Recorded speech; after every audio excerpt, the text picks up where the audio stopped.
This is Unsiloed, brought to you by Alumni FM, connecting people through stories.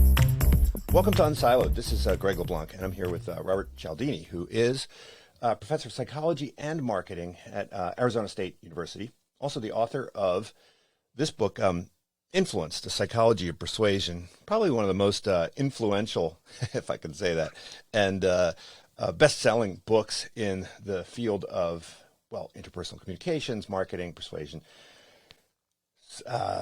social psychology, behavioral economics, whatever you want to call it. A really important book. And then also, more recently, a book called Pre-Suasion, A Revolutionary Way to Influence and Persuade.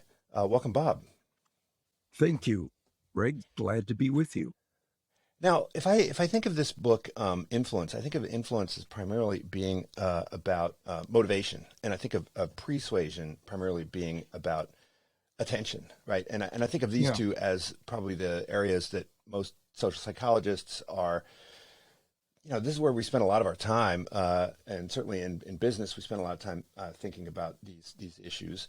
But if we go back in time, right? I think, social psychology was a little bit less mainstream, right? Social psychology was kind of off there.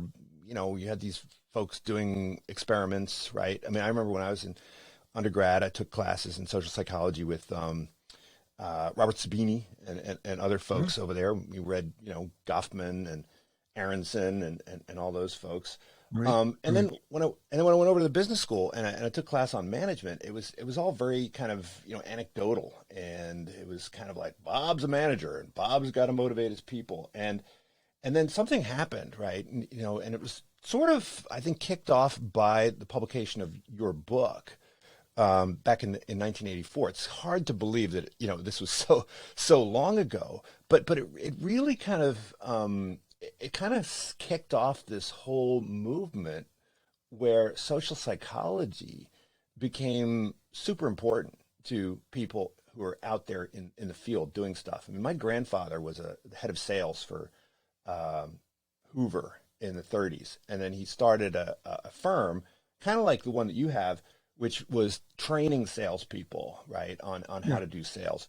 But there wasn't any social science. It was all, this worked and that worked. And so I was wondering, like, since the publication of that book, in the 30 years between that book and the publication of Pre-Suasion, I mean, you've seen a lot that's kind of changed in the world of social psychology, and you've seen a lot that's changed in the world of marketing. Maybe you can talk a bit about that change. We can start off with that, and then we can start digging into the books. I think if there's one variable, one factor that lent itself to the kind of change you've been talking about, the sort of widespread adoption of the social psychological approach with data and controlled research as the basis for decision making, it's a shift toward evidence-based decision-making in all of the major institutions of the society, which happened around the time that Influence came out. And there's a particular kind of evidence, research-based, science-based evidence about the influence process that happened to be all together in one little handy book. And as a result, the sales took off. Not at first. It was 2 or 3 years before we got any kind of movement, but along came this idea of evidence-based decision-making. Here was this book that offered various kinds of insights into the way to move people, to influence people. And people were very receptive to it. So the book suddenly became a New York Times bestseller, and it stayed that way for 30 years. Yeah. But the book was not originally intended to be a manual of persuasion. It was really meant to be kind of a self-defense book, right? And so, in business school, we spend a lot of time teaching people how to persuade, right? Because we think, oh, hey, you got to get stuff done. You got to get people motivated. You've got to push your ideas. You've got to push your product and so forth. I teach a course on data and decisions, which I spend most of the time trying to teach people how not to be, persuaded. Do you think that, the demand for your time and the demand for your brain is probably more on the influence side and less on the kind of influence deflection side. Did that surprise you? Right. Did that, I mean, It did. I wrote the book for consumers, how to recognize and resist unwanted or undue influence attempts using fundamental principles of psychology to leverage those attempts. And not a single consumer group ever called. But my phone didn't stop ringing from requests from marketers and merchandisers and advertisers and so on. How do we harness these levers of influence in ways that will increase our persuasive success? When that was the case, then I had to address another set of issues associated with the ethics of that process. How do we do this in professionally responsible ways so that the influence increases the outcomes of the recipients who are moved in directions that lend themselves to the recipient's well-being. And so all subsequent editions have had that ethical component embedded in them. Right. So, I mean, you could probably have two different versions of the book, right? Where one is like how to persuade, and the other is, how to be kind of resistant to. I think there are some other authors who I'll leave unmentioned who have actually managed to, spin two completely separate books out of the concept. But I also found your methods interesting, right? Because while most social psychologists were either we're doing lab experiments, you were sort of out in the field. You were spending a lot of time in the field. You describe yourself almost as a human ethologist, right? How important is it that the examples that you pull into that book and in subsequent editions of the book are from, experiences that you've had, from stories that you've heard, and then, you flip back and forth between the kind of anecdotal evidence and the scientific evidence. How important is it that social scientists kind of get out into the field and kind of observe phenomenon in the wild? That's my soapbox these days. I think it's crucially important for a couple of reasons. One is, in the laboratory, we control or eliminate all sources that may affect our data, except the ones that we are studying. That's what we try to do. Right? Mm-hmm. Those may be the things that exist in the natural environment that could influence the effects, but we don't register their influence because we've eliminated them in the hothouse of the experimental lab. So that's one thing. The other is we can really see the power of the effects that we find in the field, because if they are successful, they have overcome all of the myriad of other influences that are working on people making decisions, making choices in everyday situations, to transcend all that ground noise that's going on that could otherwise eliminate the effect if the effect wasn't strong enough to overpower those influences. And well, like ethologists in general, I think that, you try to contextualize a lot of this, right? So you mentioned that, these responses that we have, these natural responses, these automatic responses, right? They exist for a good reason. And then, Right. really what you're warning against is how they can be hijacked, right, by strategic actors. But fundamentally, right, being, influenced by social proof, right? I mean, there's a logic to it, right? Or, reciprocation. I mean, there's a logic to it. These things exist for a reason. And I love how you started off the book. And I was, went back and reread the book this week because I hadn't read it in, I think last time I read it was when I was preparing for a lecture to utility executives on how to reduce energy consumption. And there's so much in the book. I just kind of ripped a bunch of different pieces of the book to to kind of talk about that topic, and I think you've talked to executives about that. But I'd forgotten that you started the book out with these animal examples, right? And you talk about the kind of click whir, right, where something happens and then there's this automatic response. And so the new book, it seems like if you're using, I don't even know whether anybody even would recognize the click whir example. Right? I think it's from old photocopiers or printers. If the click whir response is what you talk about in influence, it seems like persuasion is really all about, okay, you got to turn the machine on and Right. prepare it for that kind of click whir response. So do you think? I mean, I use the term, I speak of gardeners and yeah, cultivating the earth before you plant your influence, Steve. If the earth isn't cultivated, you're not going to get full growth. You're not going to get full fruit from that seed. So you have to be like a gardener who understands how to nurture the environment to produce the best possible outcome. a lot of what you discuss in persuasion is sort of, I guess behavioral economists would refer to it as kind of framing, and I guess social psychologists refer to it as priming, and a lot of it really is about kind of timing. So how do you think about the relationship between, I mean, can you dig deeper into how you think about the relationship between kind of motivation and attention?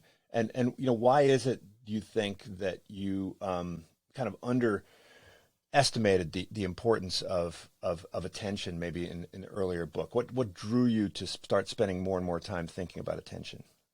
Yeah, I think that's a good insight, and it had to do with the fact that my charge to myself in the first book is to answer the question, what do you put into a message that significantly adjusts upward the recipient's receptivity to that message, right? What do you put into a message? The book Pre-Suasion says, what do you do before you present that message that essentially increases the likelihood that people will attend to the feature of your message that you think is going to be most functional, is going to be the lever that produces the change. I mean, a great example is this study that was done on an online sofa sales company, and they were interested in getting people to buy more expensive furniture than the less expensive furniture. The margins were bigger there, and they did an experiment in which they sent half of the people 1 week who came to the landing page of the site. They put fluffy, soft clouds in the background. That significantly increased the likelihood that people would buy more comfortable furniture, right? Just because before they ever encountered the options, they were put in mind, their attention was drawn to the idea of comfort, and that's the one that guided their behavior. It's interesting that as good researchers, they had another condition in which the landing page had as its background small coins, pennies, right? Had focused people on money. Those people bought less expensive furniture after landing on that page because they were directed to the concept of expense and cost and money. And so that's what drove their behavior.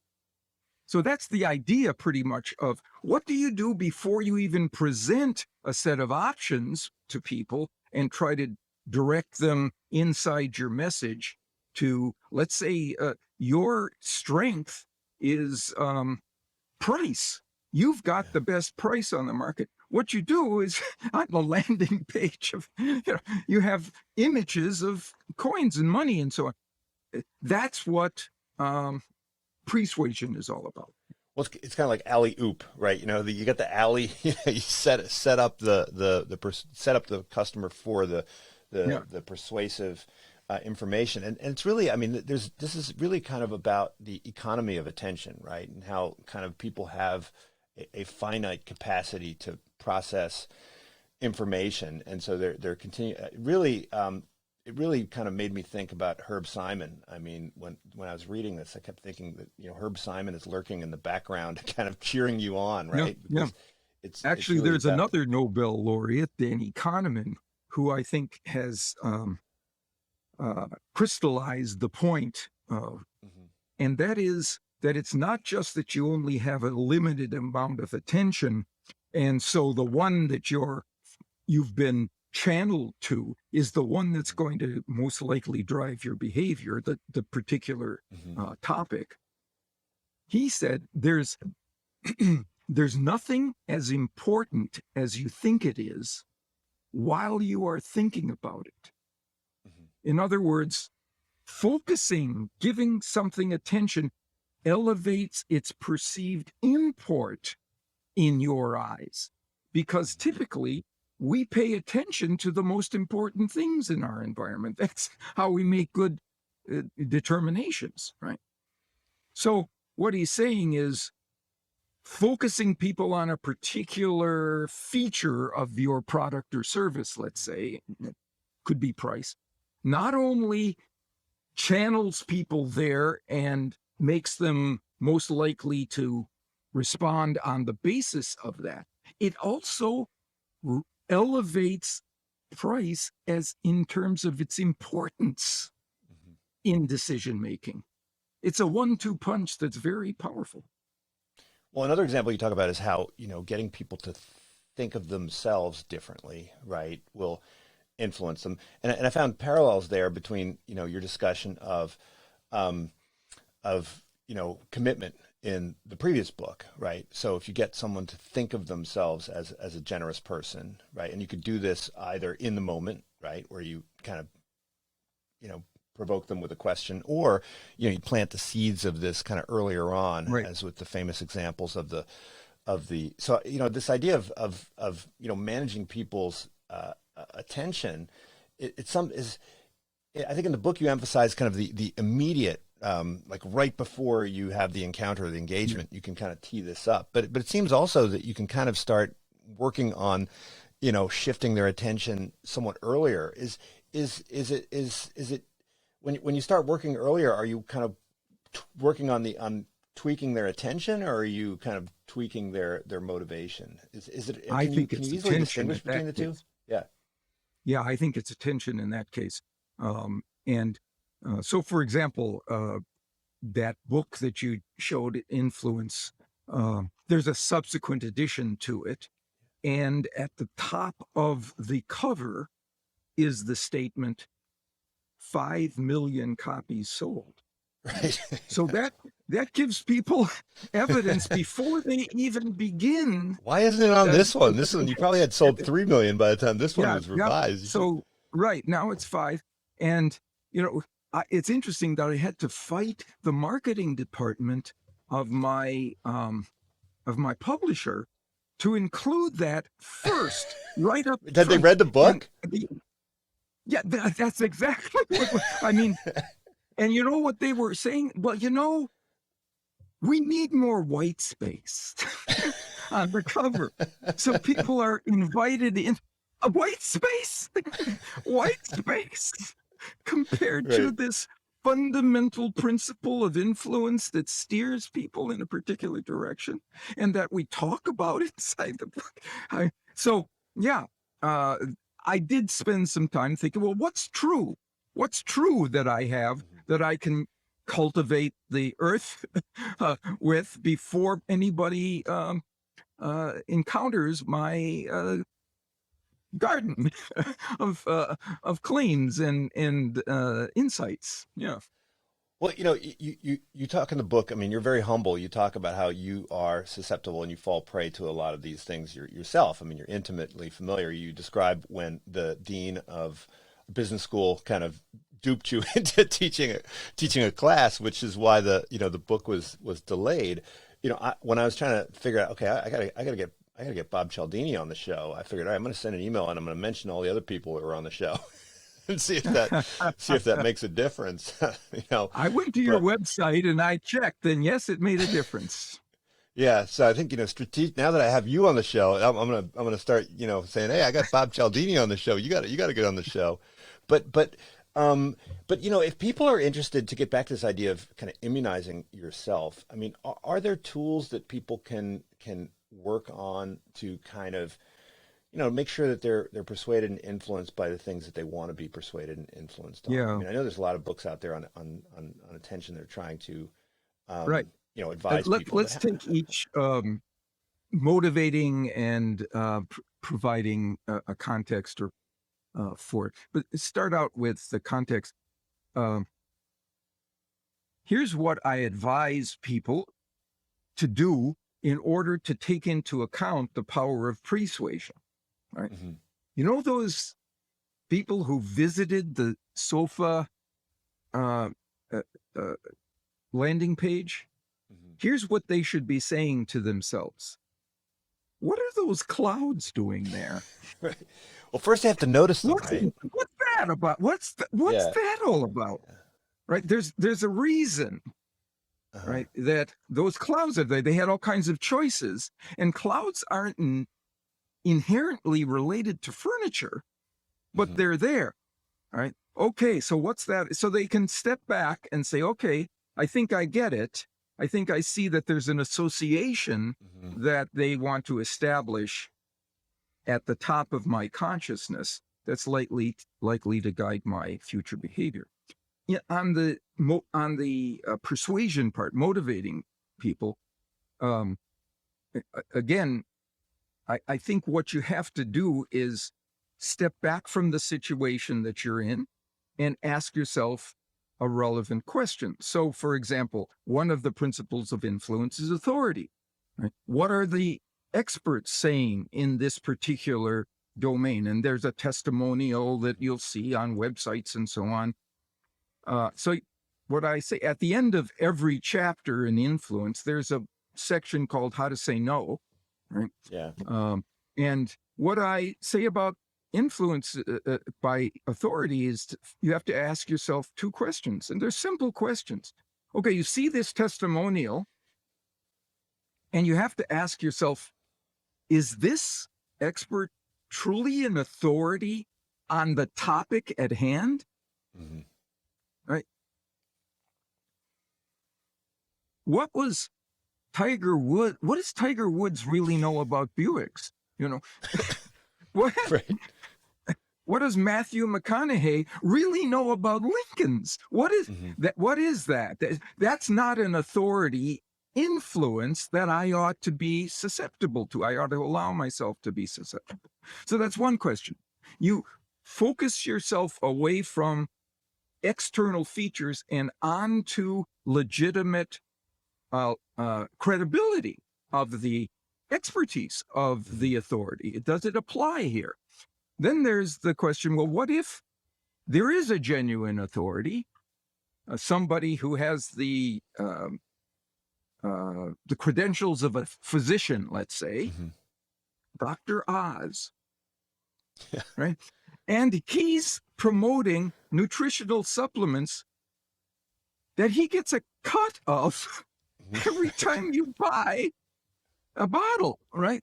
Well, then he may be an authority, but I can't assign him credibility because I know he may not be speaking faithfully about the benefits of that particular supplement because he's influenced by self-interest.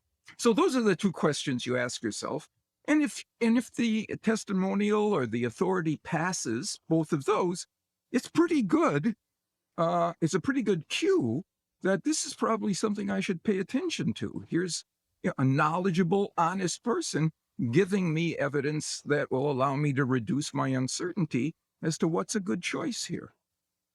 Right. So I think that, to use the language of data science, right, there's the sensitivity dial, and then there's kind of the more, like developing a better better classifier, right? So if your classifier is not very good, then the only thing that you can do is you can either become more or less gullible. And you describe in the book, in the first book, this story, it's kind of a sad story about, some young child that was trying to like give away flowers, and this guy's like, I know your game, like get away from me. And this is kind of like a person that has been embittered by all of the manipulations that they've been exposed to. And so in order to eliminate all potential manipulations, they basically eliminated all possibility of persuasion, even by kind of well-motivated people, and they're no longer accepting gifts even from kind of generous people.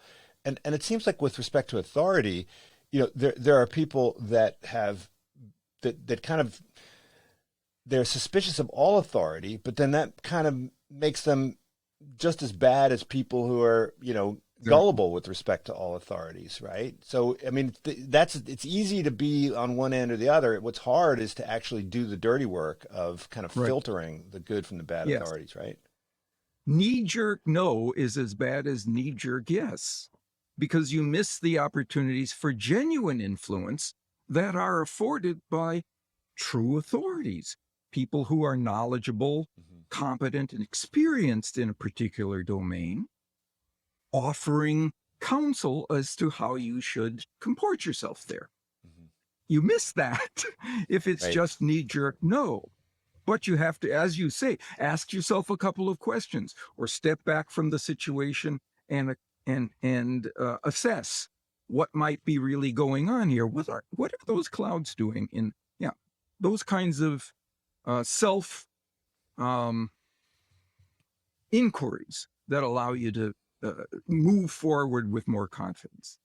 But as a persuader, though, I mean, you kind of have to utilize all the kind of tricks in the book, right? Because it's kind of an arms race, right? So if someone uses all these persuasive tools to make a bad argument, and then you don't use any of these tools, but you've got a good product and a good argument, you're still going to fail to kind of make the sale, right? I mean, don't you have to, if you got plaintiff's attorney and you've got a defense attorney, and the plaintiff's attorney whips out, the logos, the pathos, the ethos, and then you show up on the other side with just the logos. I mean, even if your argument is better, you're still going to probably lose. I mean, do you have to kind of make sure that you don't leave any persuasive tools on the table when you're in a competitive environment, and when all of your other folks who are vying for attention from in the minds of the consumer?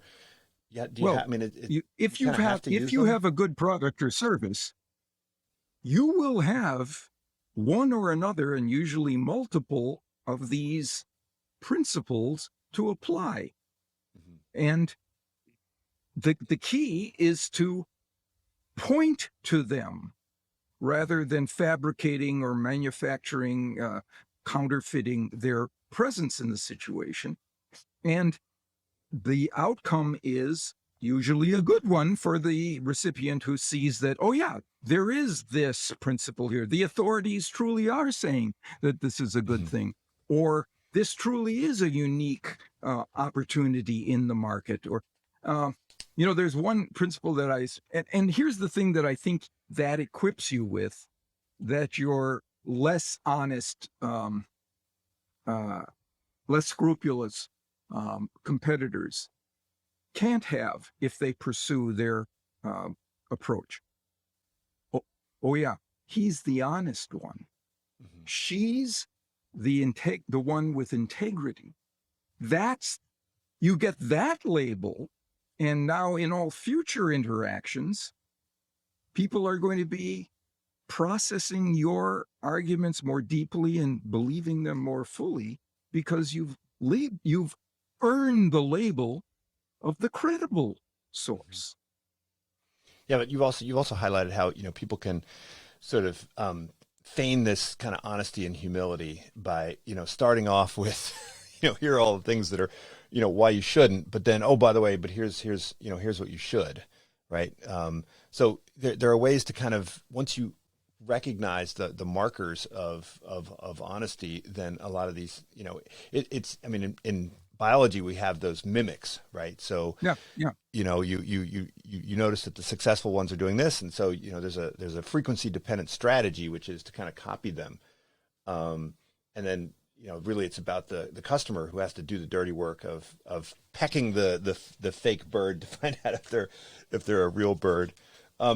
So I mean, you talk about salience quite a bit. There's a whole section on salience, and Yeah. and I think this is something which is almost unavoidable now in the kind of news cycle, right? Where the news industry has the propensity to take certain events and kind of bring them to the fore, and then bring another event and bring it to the fore, and so it's kind of like the consumer of media now is just constantly engaged in a ping pong match, right, where their attention is being buffeted around.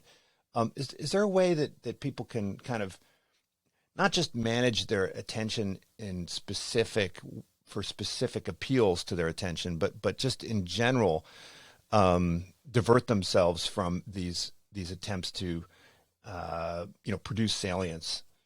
And because you mentioned in the book that we are exposed to more information than we ever have been in human history, that there's just this constant barrage of appeals for our attention. How can we manage that? How do you manage that personally? Well, I'm going to take a leaf from your playbook, which is decision making, right? And say that there's one strategy that I think is the most powerful in terms of rebalancing the scales for against the larger impact that a salient argument has, and that is to consider the opposite. Mm-hmm. The research shows if you step back and think about what if the opposite occurred, how could the opposite take place than what this argument is saying, then you rebalance the salience. You do it yourself. You think about the negative consequences, not just the positive ones that have been foisted on you by the communicator. That's the one that I use. What if I'm going to make a major choice? Now, you can't do it with every decision in your life, but any major choice, if I'm going to decide for this model automobile or this new appliance, I'm going to say after I've decided, now consider the opposite, that this is the right choice. What factors can be honestly marshaled to say that might not be a good choice? And in the end of that, you've balanced out salience, and it's down to the merits. And then you get this is about choose. sort of cultivating counter arguments, right? And I guess, I mean, one way would be to kind of dig deep within one's own self and try to manufacture those counter arguments. Another would be to kind of seek out those counter arguments, right? And see if you could locate folks that that's right. Find voices who are making the counter argument. Right. And I guess in organizational context, it's a bit easier, right? Because you can design an organization maybe where you might even be able to, hire and recruit people that have sort of differential interests or dispositions or different perspectives. Maybe even appoint people in that role to some degree. You're the devil's advocate, right? Yeah. Come to that meeting equipped with reasons against the one that we've chosen. And so it sobers us, right? And maybe even persuades us to take a step back and reconsider. Yeah. One of the examples you used, which I found fascinating, was this idea. You talk about this advertising campaign for an art museum. And you talked about how, social proof is wonderful when you're dealing with a certain type of audience with a certain type of motivation, right? Where they want to be part of the crowd. But then there's other folks that want to be distinctive and different, and you have to use a very different, kind of campaign with them. And then you said this might even have some implications for your, dating life, right? I found that interesting, right? That you could potentially, marketers know that they need to segment their markets, but the idea that there's different motivational tools that work with different people. The difficult part for marketers is to identify a personality in their Mhm. set of recipients, they don't know. They haven't been able to do a personality inventory on their audience, Mhm. so they don't know whether this sort of person is the one I should be dealing with, or this. But the research I was relating in the book showed that you can do that with salience again. So, Mhm. what do you make top of consciousness for people? And what they showed is that uh, in an ad for um, um, a museum of art, San Francisco Museum of Modern Art, right?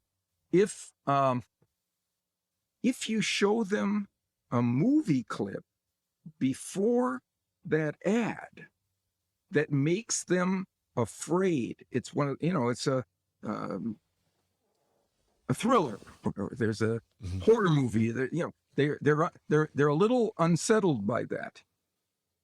Then the ad for the museum works best if you tell them the crowd goes there because there's Mhm. safety in numbers. People want to be around others when they're slightly frightened. There's safety in numbers. Uh, if instead the movie you show them is a romantic comedy, and what you've brought to consciousness is the motive to have a romantic relationship, right? Then you don't want a lot of people around you. You want to Right. be the only one in the eye of your prospective romantic partner.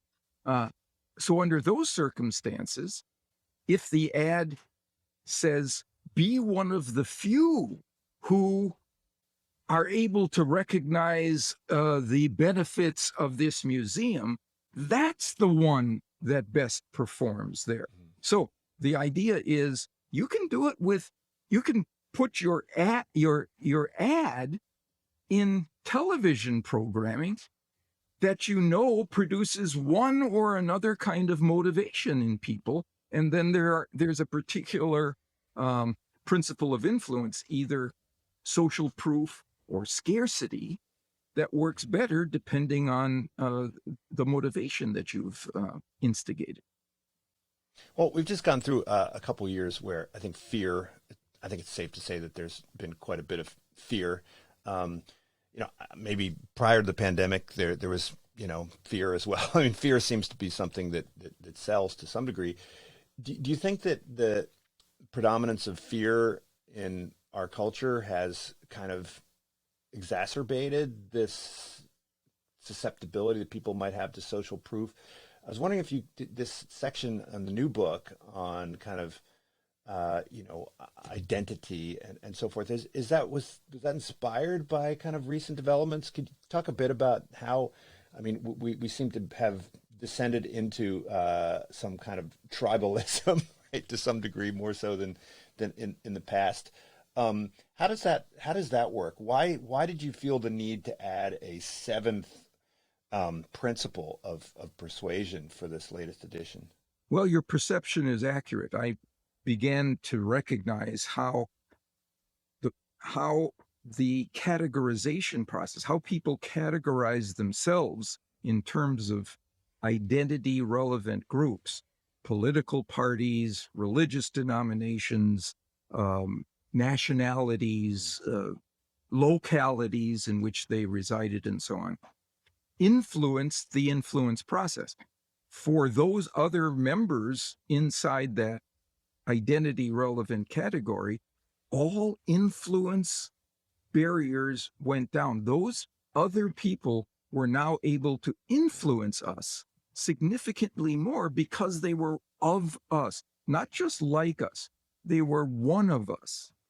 And the best little study I know that shows this is it was done on a college campus. Researchers had a young woman who was about college age, dressed the way a college student would take a spot on a heavily trafficked part of campus and ask for donations to the United Way. And she was getting some kind of uh, response. But if they asked her to add one sentence before she made her request, donations increased by 450%. So what was the sentence? I'm a student here too. I'm of you. I'm one of you. And we have a tendency to feel, to want to follow the lead of and to increase the outcomes of the people who are of us. And I see that all around these days in political polarization. It's regrettable. Well, now this is independent of authority, right? It's almost like, all right, if you are part of my team, then your request will be more likely to be honored. Your claim is more likely to be believed, right? Exactly. We look at it's logicians would refer to this as kind of the ad hominem fallacy if we're talking about belief formation, but here it's about doing something that is pro in group, right? So it's pro in group. Yeah. So I'm calling these we groups, those groups in which we call the people around us. We use the term we to categorize define them. Yeah. Well, I mean, you'd already written quite a bit about kind of similarity and how, and liking and how you can kind of evoke liking through emphasizing, similarity, right? Through, mirroring behavior and other sorts of things. How does this relate to that? I mean, it seems like there's similar things at work here. There are some similar things, but the difference is similarity versus belonging. I'm similar to that person.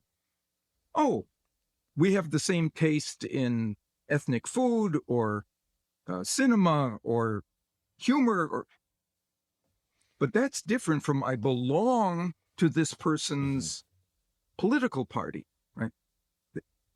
Here's the example I always use. And so suppose I have a friend at the office who is just like me in so many ways. We, we like the same kind of movies and we go to the same restaurants. We like the same kind of dress, fashion, all kinds of things that are similar, but on the peripheries. And then my brother, I am more dissimilar to him by far, right, than my colleague. He and I don't have the same ideas and choices and preferences and so on, right?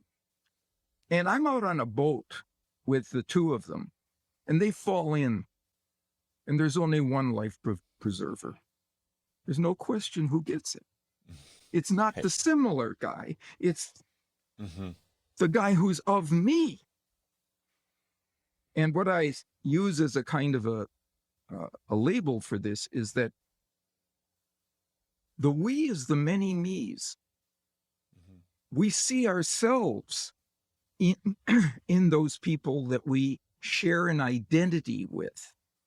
And so there's a very positive reaction toward those individuals as a concept. Now, that's always been true, but the salience of these different identity markers seems to change over time, right? So, whether it is, at one point, I think religious grouping was probably more important than it is today. And now it seems like party affiliation seems to be an important marker of kind of group identity. Yeah. And, race. But there are some smaller ones too that apply. Sports fans of the same team. So I grew up in Wisconsin, and the NFL team associated with Wisconsin is the Green Bay Packers. So I'm a fan. And I saw an article that showed that Justin Timberlake and Lil Wayne are both avid Green Bay Packer fans. Greg, I immediately thought better of their music. and I Of course you wanted did. them to succeed more. Right? Hmm. So they don't have to be big demographic Right. categories. They can be just things that we see ourselves as sharing an identity with somebody, something, Yeah. a way that we identify ourselves. Uh, yeah. Yeah, I remember when I was in college, I was traveling in Spain, and I met this guy on the train. He was an American guy, and he was a total jackass, and I Yeah. thought, oh, this guy is, some guy I'd never want to hang out with at all.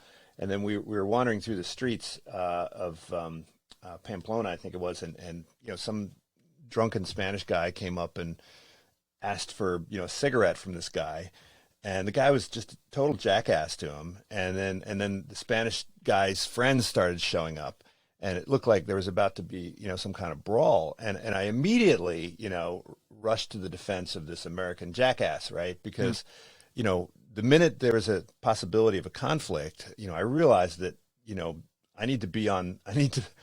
Even if I either got to pick a side or they're going to pick a side for me anyway, so I need to immediately huddle up with somebody that I have some kind of shared identity with, even if in the abstract I probably would have identified with the Spanish people, who seem to be significantly nicer than this American jackass. And there's some really regrettable aspects of that. There is a study that showed that if you perceive a, a legislator of your political party who has committed a violation of finance law, right? Mhm. So he's done something like insider trading or something like that. You're significantly less likely to turn him in than Yeah. someone of the other party, right? So you, you're even willing to allow somebody of you to break the law without consequence. Right. I think Trump bragged about. He said if he could kill someone in open daylight on the streets of New York, and Yeah. he wouldn't lose any votes. Right. Right. I think, and Yeah. he was probably right. I mean, it's probably true. Yeah. Yes, Yeah. I think that's So, right. and so, I think you dig a lot into associations Mm. in the book, and we've been talking about some of them. But I think it was Hebbing's law, right? Whatever fires together, wires together, right? And so, you talk about how important language is, and right now there's a lot of people in universities and other organizations that are engaged in what we might think of as language engineering, right? To try and make us think about things differently. You seem to have a lot of optimism that this can be done and it works. Is there like a half-life to this, right? Are there how can we how far can we go with respect to using subtle language cues to kind of Yeah. alter how we think about the Well, world? let's stay within this concept of unity, the seventh principle, and how changing one word has been shown to be remarkably successful in getting people to move with you in the direction you're hoping. So let's say you've got a new idea.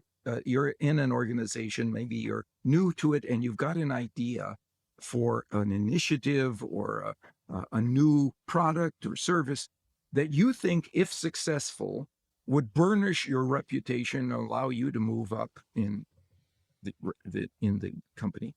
But you need the you need the support of your colleagues to be able to take this up the ladder. And so you show your blueprint or your outline to one of your colleagues and ask for input on it, hoping to get positive testimony that you can say, well, Joel likes it and Jane likes it, right? Before you take it to your boss. And what we do typically is say, so Joe, could you give me your opinion on this idea that I have? That's a mistake, not a mistake to try to get the support of a colleague. It's a mistake to use the word opinion. When you ask for opinion, you get a critic. You Yeah. get somebody who steps back from you and goes inside themselves to analyze the merits of your offer. If instead you change the word opinion to advice, Joe, can I get your advice on this? You get a Yeah. partner. The associations to advice are of partnership, people working together on a project. You've made the colleague one of you. You're working together in this way, and research shows if you use the word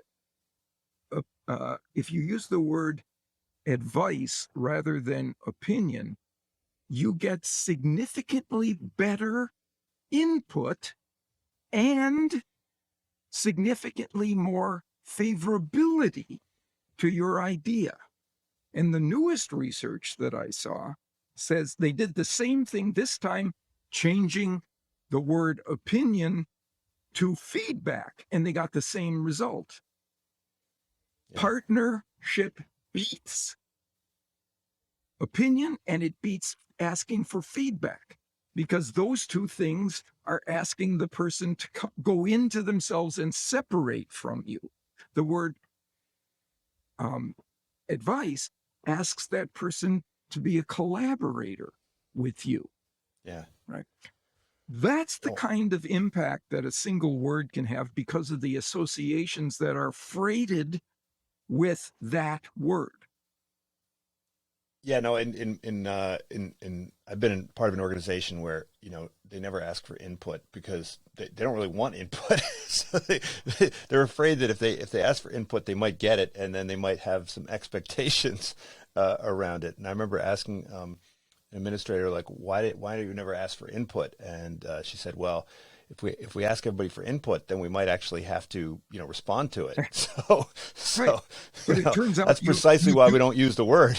But you do want that that information about the strengths. Well, you do and I do, but maybe not every decision maker does. Well, if you ask for it as in terms of advice, Yeah. people want to see you succeed with it, will help you Mm-hmm. with it. Yeah, and so I think in that sense, people are, it's not just that they're trying to influence other people, but they're actually, influencing themselves, right, by changing the way they look at the world. A lot of what you're describing in terms of persuasion, in terms of motivation and attention, I read this and I think not only how can I impact the world, but how can I impact myself, right? So if you're trying to persuade yourself of something, when I read that whole chapter back years ago on commitment, right? And you talked about how, right, you can get others to commit to certain course of action. I realized, well, I do that myself all the time, right? If I want to make myself follow through on something, I will take actions that will alter, my conception of myself, right? And that'll change my sort of, preferences going forward. So these tools of persuasion, I think the ethics is a little bit different here, but when you're persuading yourself, the same tools kind of work. They do. You have kind of two people. You have the don't persuader self and the persuaded self. Right. I don't sign petitions anymore unless Yeah. it's for a cause I want to persuade myself to take the next step toward. Mm-hmm. That commitment, that active public voluntary commitment to that cause changes me in terms of the willingness to take a more active step in their direction. Now, you're teaching marketing, but I think a lot of the things that you're talking about apply equally well in the world of leadership, right? So, when you're leading a team, you're leading a company. I mean, you have to persuade all the people within your company to kind of, get things done and to, adopt your vision to some degree.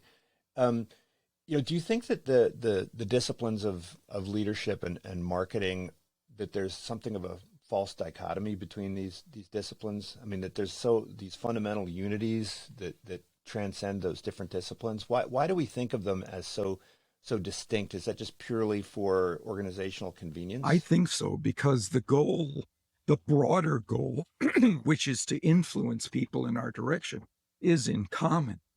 The specific instances in which we try to get that influence, to buy our product, to sign a contract for our services, those are discrete um, entities.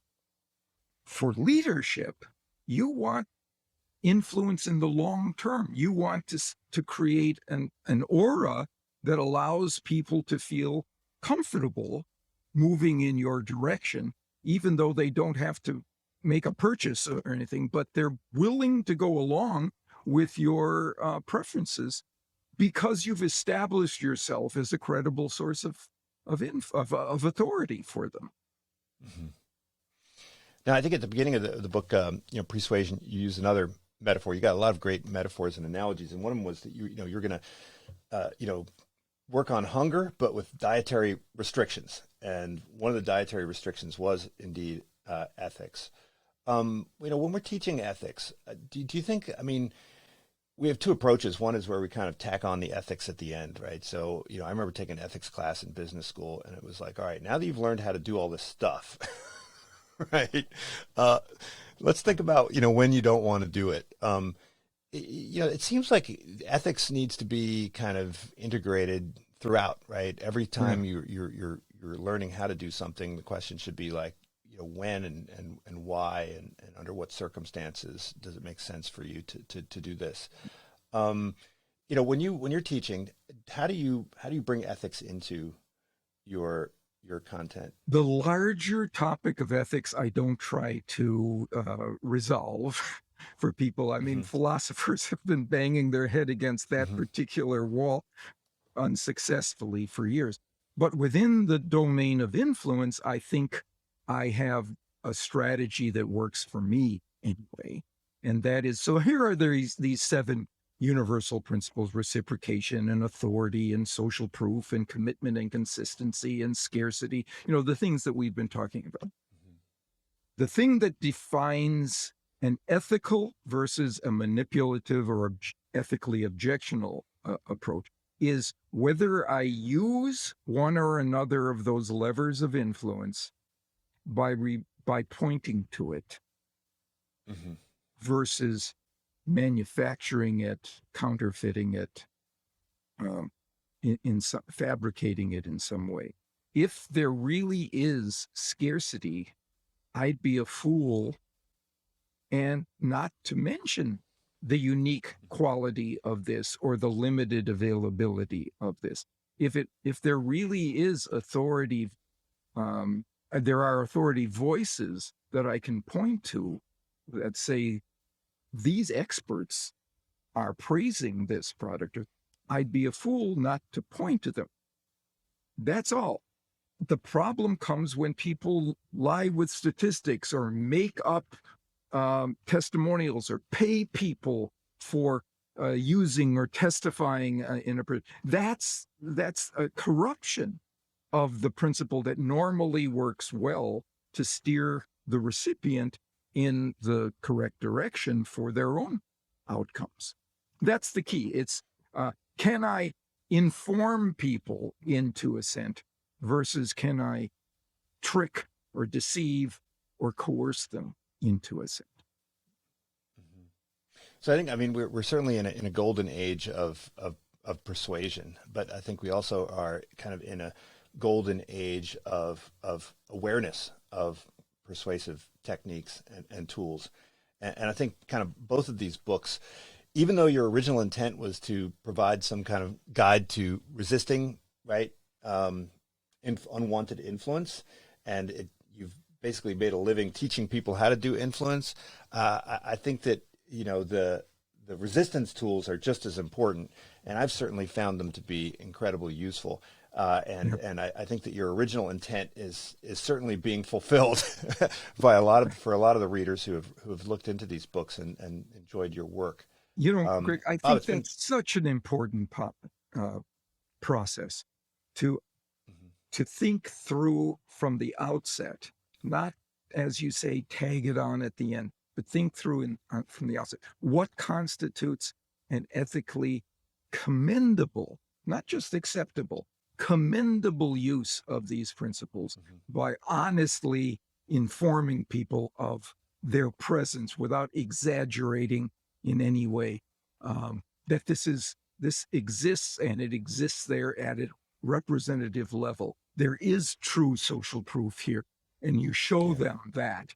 By the way, the latest research indicates that if you show them a trend in social proof, that's even more effective than just showing them the last entry in that social proof trend.